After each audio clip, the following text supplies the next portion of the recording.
Pessoal, vamos responder os exercícios, né? A primeira questão. Essa primeira questão ele fala o seguinte, que existem em regiões de floresta algumas plantas, né? Que vivem sob o tronco de outras plantas, né? E essas florestas se caracterizam por um clima úmido, né? Essas plantas que vivem sobre as outras, que a gente chama de plantas epífitas, que é o tipo de epifitismo, né? Não é parasitismo, tá? Ela está dizendo que são plantas de porte diminuto, de porte pequeno, que não apresentam tecidos condutores de seiva, né? São vegetais verdes, porque uma das fases ela é clorofilada e a outra fase ela é aclorofilada, tá? Então atente para isso. Com relação às plantas, né, de pequeno porte, que vivem em ambiente úmido, né, que cresce sobre tronco de árvores umedecidas, tá? Aí você vai pensar no grupo das briófitas, tá? Então atente para isso. E o principal representante das briófitas são os musgos. Então essas plantas que ele cita no texto aí da questão, são justamente os musgos que pertencem à categoria das briófitas, tá? Então no correto aí seria a letra D de dado, ok? Primeira questão. Então vamos à segunda questão, tá? Ela está relacionada com as plantas inferiores, com as plantas que não têm flores e sementes, atentem para isto, né? Planta que não tem nem flor nem semente pertence a duas categorias. Ou são briófitas ou são pteridófitas, tá? Só que quando a gente analisa o ciclo reprodutivo das criptógamas, que são as plantas mais primitivas, que não tem nem flor nem semente, como as demais plantas, que são as plantas superiores, atente para uma coisa. Toda planta se reproduz por metagênese. Quer dizer que toda planta se reproduz por alternância de gerações, tá? Que é aquele ciclo, né, que tem aquele nome meio estrambótico, que é chamado de ciclo, onde você vai ter uma fase haploide, alternando com uma fase diploide. Onde você vai ter uma fase de gametófito, alternando com uma fase de esporófito, tá? Onde a reprodução sexuada alterna com a reprodução assexuada.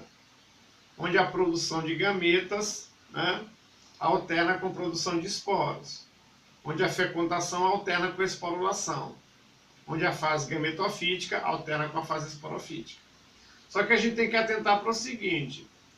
Nós temos 4 grupos de plantas no total. 2 sem flores e 2 com flores. Todas elas se reproduzem por metagênese, por alternância de gerações. Só que no caso das plantas primitivas, né, como no caso das briófitas, a gente tem que atentar para isso na prova, que as briófitas, atentem que elas evoluíram a partir de algas verdes, né, multicelulares.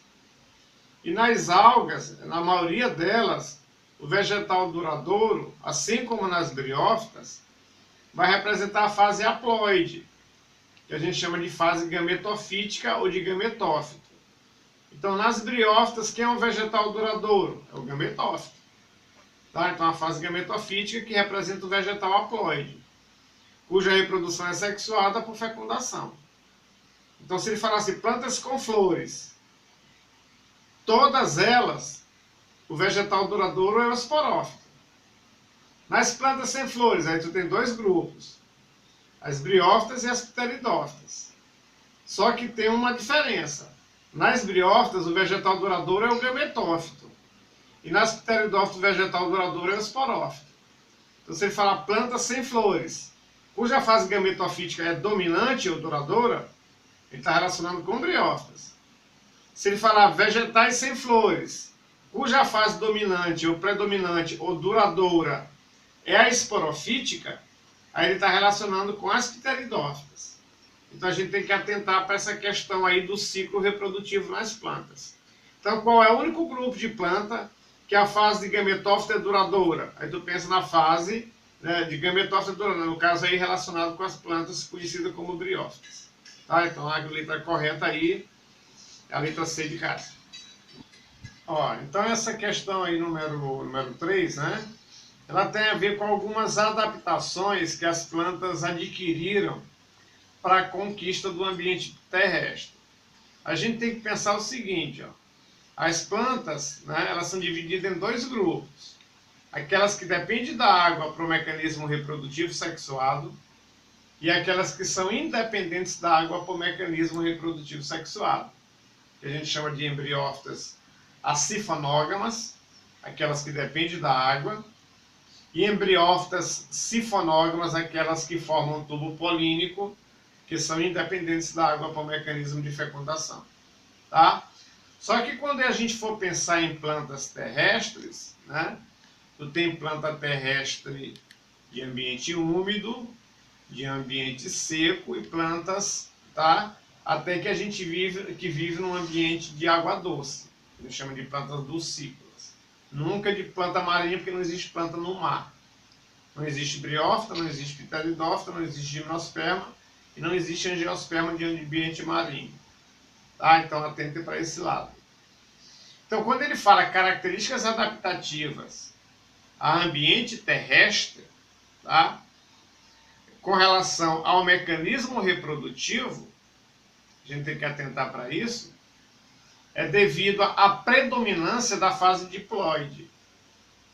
E a fase diploide representa sempre a fase esporófita. Então não sabe por que as plantas terrestres, né, que já conquistaram vários tipos de biomas terrestres, elas sempre representam a fase esporofítica, porque é uma adaptação ao ambiente terrestre, a conquista desse ambiente. Tá? Briófitas, elas têm muito mais característica com relação às algas do que com plantas, a nível de adaptação ao ambiente. Briófita não tem cutícula, as outras plantas têm cutícula. A briófita não evita a perda de água no ambiente terrestre. Por isso, se você pegar uma briófita e colocar no ambiente seco, ela desidrata. Já as pteridófitas, gimnosperma e angiosperma, é mais difícil ocorrer essa desidratação devido à presença da cutícula. Tá? Então, tudo é uma questão de adaptação. Tá? Então, a fase reprodutiva no ambiente terrestre, ela sempre representa a fase diploide, que é a fase esporófita. E uma outra característica que propiciou, né, uma evolução das pteridófitas em relação às briófitas, com relação ao ambiente terrestre, tá, é a questão da vascularidade das pteridófitas, da presença de quê? Dos vasos condutores de seiva, presença do xilema e do floema, que não existe no grupo das briófitas. Então atente para isso. Tá? Então seria, no caso, a fase diploide, gametoesporofítica, como fase duradoura ou predominante, e a presença de vasos condutores de seiva nas pteridófitas. Com relação às briófitas, né, representam uma característica evolutiva. Tá? Então, com relação a essa questão, a correta é a letra D de dado. Tá bom? Essa quarta questão, ela diz o seguinte, que os alunos saíram para fazer uma coleta em campo, né, e encontraram alguns espécimes de vegetais, né, alguns representantes dentro do grupo vegetal. Então ele fala o seguinte, que ele encontrou plantas, né, que são verdes, que parecem um tapete verde aveludado, né, que vivem em ambientes sombreados e ambientes úmidos. A gente tem que atentar com relação às briófitas, quem são os representantes dessas plantas. E quando você fala briófita, né, o representante aí você tem os musgos, que é o principal grupo, né, apesar que tem as hepáticas e os antóceros. Você tem os musgos ou as mucíneas, tá? Tem um representante maior que a gente chama de tufa ou tufeira, mas na linguagem popular, os musgos são chamados de veludo de muro velho. Se você tem um muro que pega muita umidade, nasce sobre esse muro um tapete verde aveludado. E essas plantas que se chamam de veludo de muro velho, que lembram um tapete verde aveludado, nada mais são do que os musgos, pertencente ao grupo das briófitas. Porque a palavra briófita é vegetal, né? Brio quer dizer musgo, porque o principal representante deste grupo vegetal, né, dessa categoria de plantas, são os musgos. Apesar que tem as hepáticas E tem os antóceros também como representante das briófitas. Mas o principal representante são os musgos. E os musgos são chamados de veludo de muro velho, que lembram um tapete verde aveludado. Tá? Então atentem para isso a nível de prova. Então a letra correta aí é a letra A. Tá bom? Ó, então essa quinta questão, essas questões envolvendo o ciclo reprodutivo de plantas, né? Elas são muito recorrentes a nível de prova, a gente tem que atentar para elas. Principalmente com relação, né, aos representantes e suas fases duradouras. Atentem para isso, tá? Porque eu tenho briófita, tenho pteridófitas, gimnospermas e angiospermas, né? Quando você for pensar em questão da reprodução, né, do ciclo reprodutivo, quem é duradouro e quem é transitório, atente para isso, né? Nas briófitas, a fase duradoura é a fase gametofítica. A partir das pteridófitas, a fase duradoura é a fase esporofítica. Relembrando que o gametófito representa o vegetal haplonte, que é constituído por células haploides, cujo talo da briófita é dividido em 3 partes: rizoide, cauloide e filoide. Tá? Já a partir das pteridófitas, cujo representante duradouro é o esporófito, aí ele já vai apresentar quais estruturas vegetativas: raiz, caule e folhas verdadeiras. A briófita não tem nem raiz, nem caule, nem folha. Tem rizoide, cauloide e filoide, né? Já a partir das pteridófitas, como elas são plantas chamadas de cormófitas, né? Tem um corpo vegetativo diferenciado em raiz, caule e folha. Briófita é talófita, porque não tem o corpo em forma de talo. A partir das pteridófitas, né, que a gente chama de plantas cormófitas, porque tem um corpo vegetativo diferenciado em raiz, caule e folha. Tá? E a fase duradoura, a partir das pteridófitas, é a fase esporofítica, quer dizer que é o vegetal diploide com relação ao vegetal haploide. Então atentem para isso. Certo? Então no caso aí das pteridófitas, né, duradouro é o esporófito, briófita duradouro é o gametófito. Então a letra correta aí seria a letra A.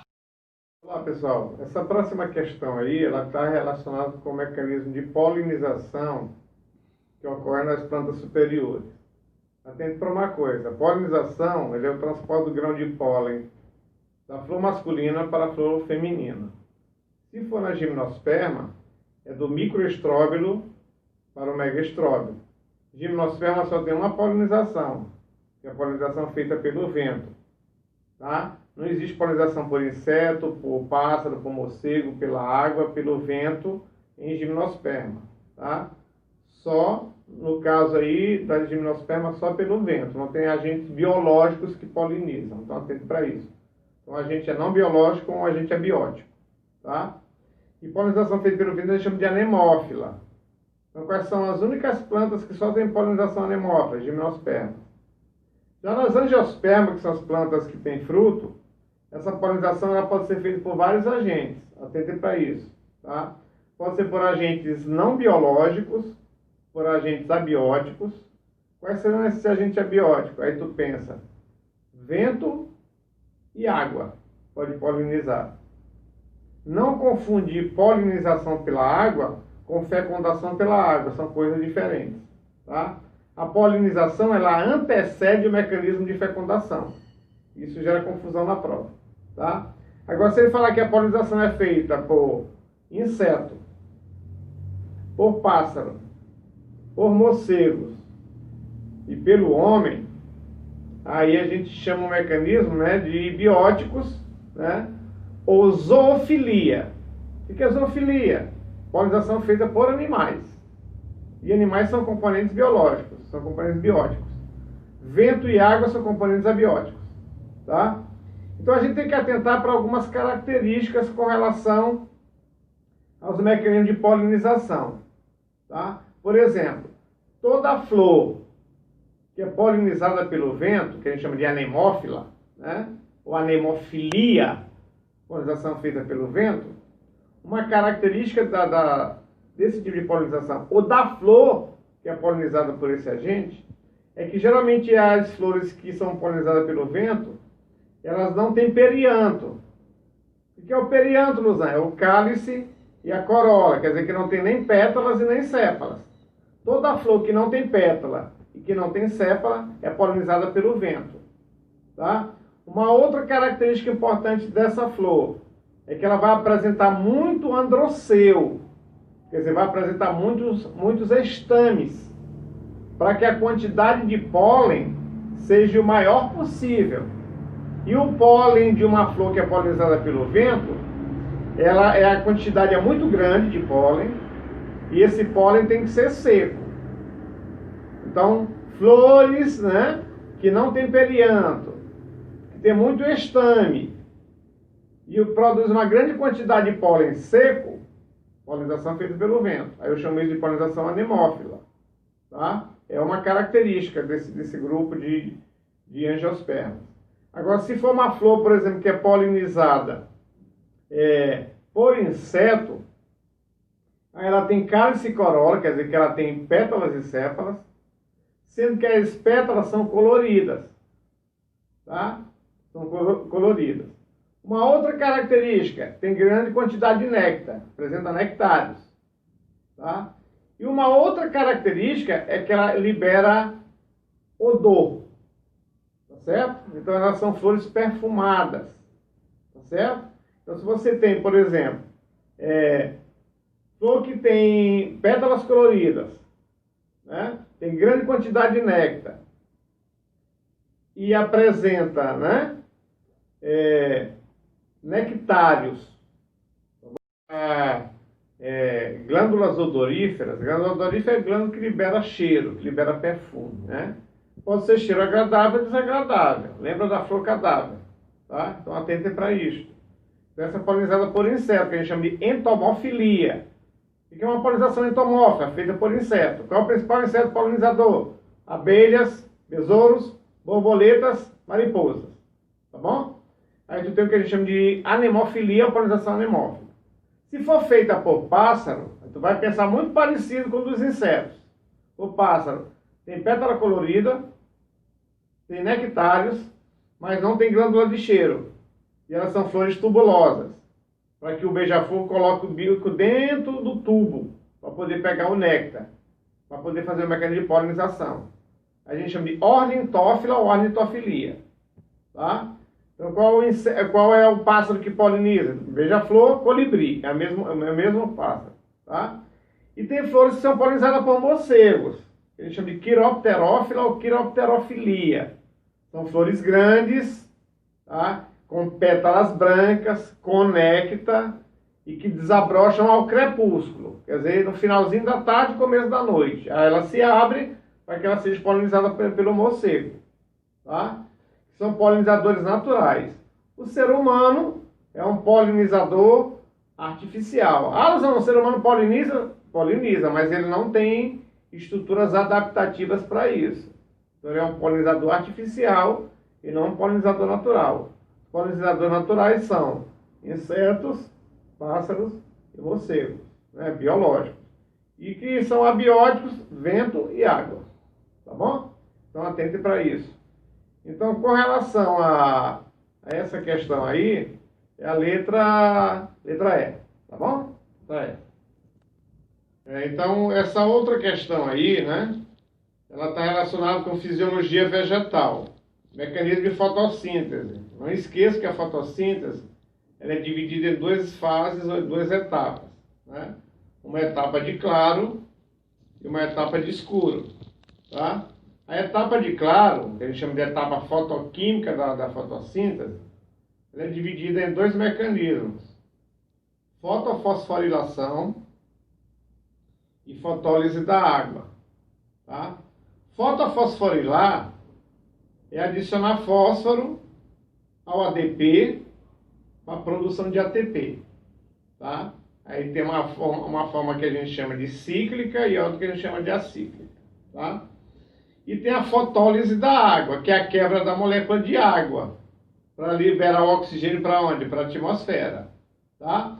Na fotofosforilação são utilizados o que a gente chama de NAD-fosfato, que é o NAD, aí tem um fosfatozinho. o NAD, só ele participa da respiração. E o NAD-fosfato participa do processo de fotossíntese, que é um aceptor de hidrogênio. Então a gente observa bastante ele no mecanismo chamado de fotofosforilação. Tá? E na fotólise da água, você observa a quebra da molécula de água para liberar oxigênio para a atmosfera. Então, isso é a fase de claro, que a gente chama de etapa fotoquímica. Tem uma etapa de escuro, que é chamada de etapa enzimática, né, que começa às 6 horas da tarde e vai até 6 horas da manhã. Tá? Que é conhecido como o ciclo das pentoses, o ciclo de Calvin-Benson. Tá? Que forma a ribulose, e essa ribulose ela é convertida em glicose. Tá?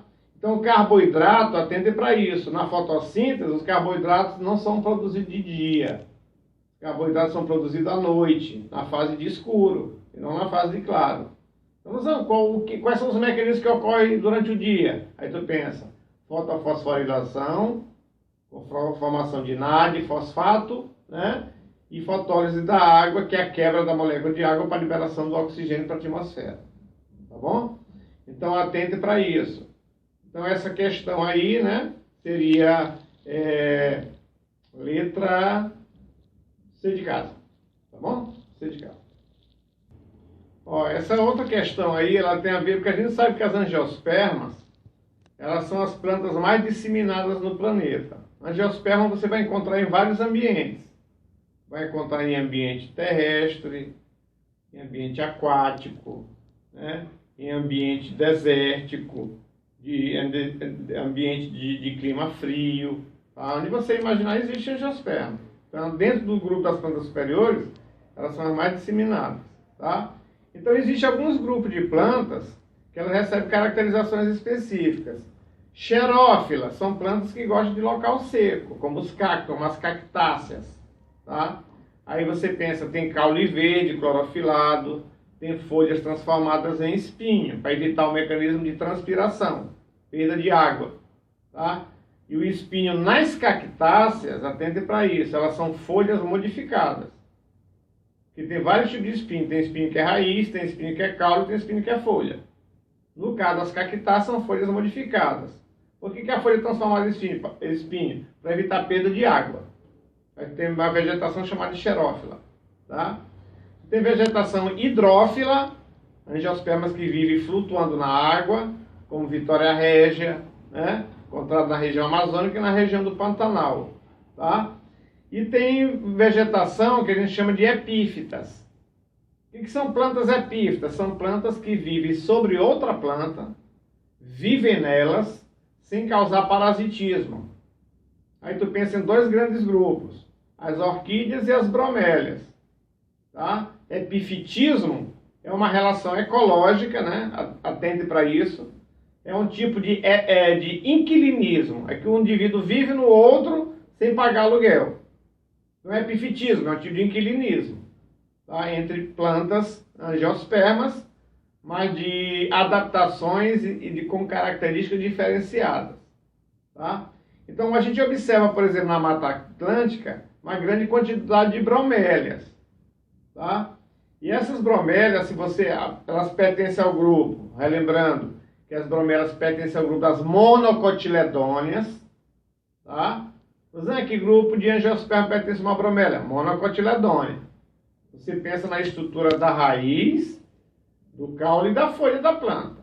Tá? Então atende para isso. A raiz é fasciculada, em forma de cabeleira. As folhas são lanceoladas, tá? E são folhas paralelinérgias. As nervuras são paralelas. A característica monocotiledônea. Tá bom? Então as bromélias, né? Elas são monocotiledôneas, raiz do tipo fasciculada. Só que como ela vive suspensa sobre o tronco de outras árvores, ela não consegue tirar água e sais minerais do solo. Eu não sei como é que ela vai tirar água e sais minerais do solo, se ela vive trepada no tronco de outras árvores. Aí ela vai absorver, né, água e sais minerais diretamente do ar, no caso das orquídeas. E no caso das bromélias, ela forma um aspecto assim de um vaso. Se olhar a folha da bromélia, tem um aspecto de um vaso. Quer dizer, quando chove, a água fica acumulada entre as folhas dessa planta.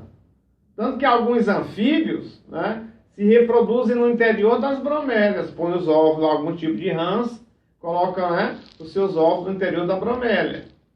Tá certo? Mas se você for analisar, ela vai reter água da chuva. As que têm formato de vaso, que no caso aí são as bromeliáceas. Tá? Já as orquídeas não, elas conseguem captar a água diretamente do ar atmosférico, que a gente chama de raízes aéreas, do tipo velame ou do tipo véu. Tá? Então atente para esse aspecto. Então vai retirar a água de onde? Da chuva. Já que ela não entra em contato com o solo, a raiz dela é uma raiz superficial, não é uma raiz profunda. Então ela não consegue tirar a água, né, do lençol freático ou da água que cai no solo. Ela vai retirar da chuva que cai e fica, né, acondicionada entre as suas folhas. Daí o aspecto de vaso que a maioria das bromélias apresenta. Muito comum no Brasil, na região de Mata Atlântica, tá? que é uma mata de clima tropical úmido, tá? Diferente da floresta amazônica, tá bom? Então, Mata Atlântica é um grupo. Tanto pensa em bromélias. A correta aí é a letra C de casa, tá bom? Ó, então, essa questão aí, ela tem a ver com condução de seiva, transporte de seiva. A gente sabe que existem dois vasos condutores. Tu tem um xilema, tem um floema.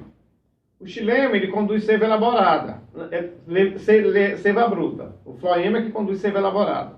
Então, seiva bruta para o xilema, floema para seiva elaborada. A seiva bruta é aquela que a raiz absorve do solo, água e sais minerais.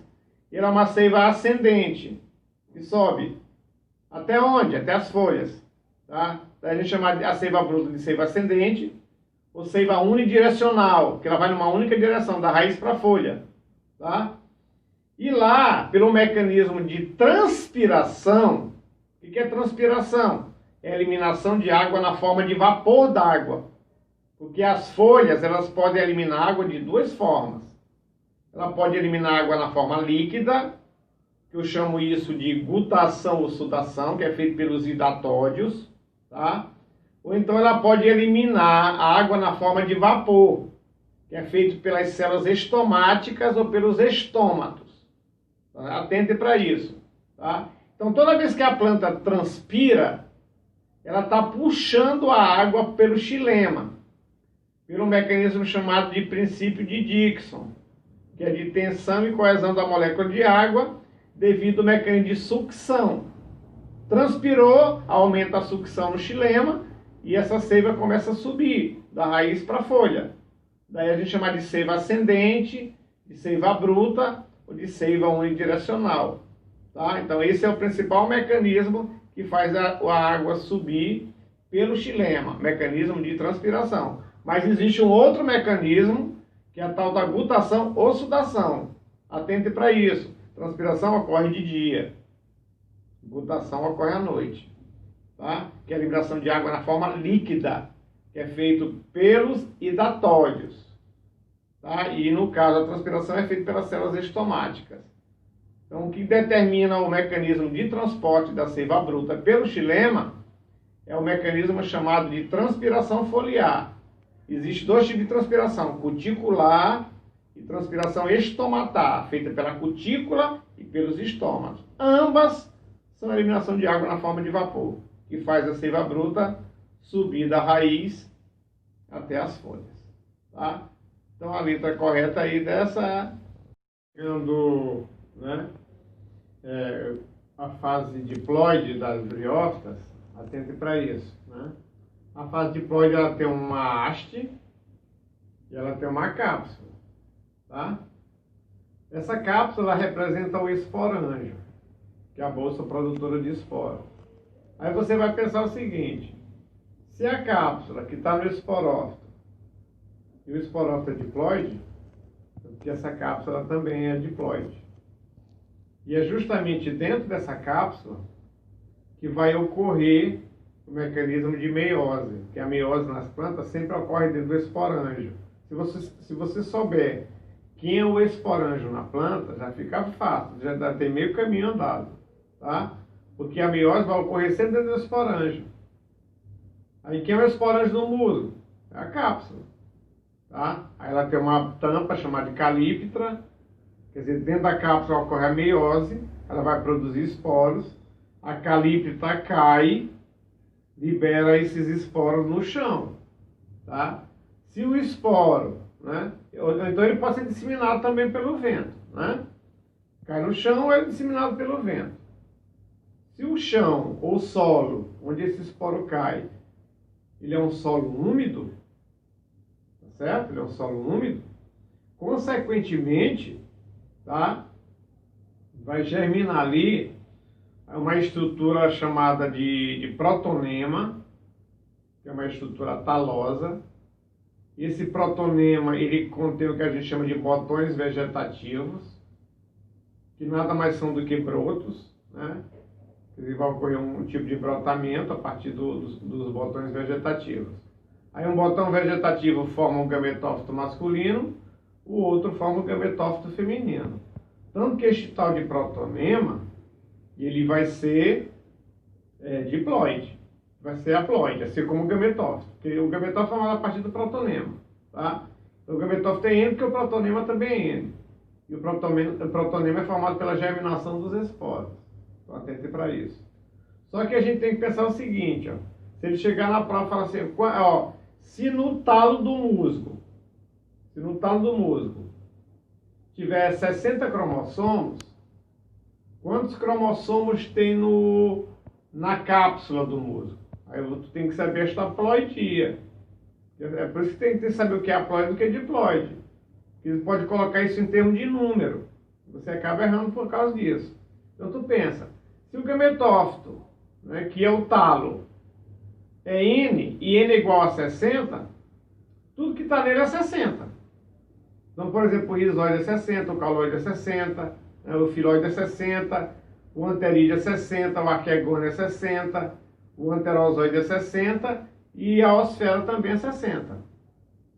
Tá? E se ele perguntar quantos cromossomos tem no zigoto, aí já sabe que, ó, o anterozoide é 60, a osfera é 60.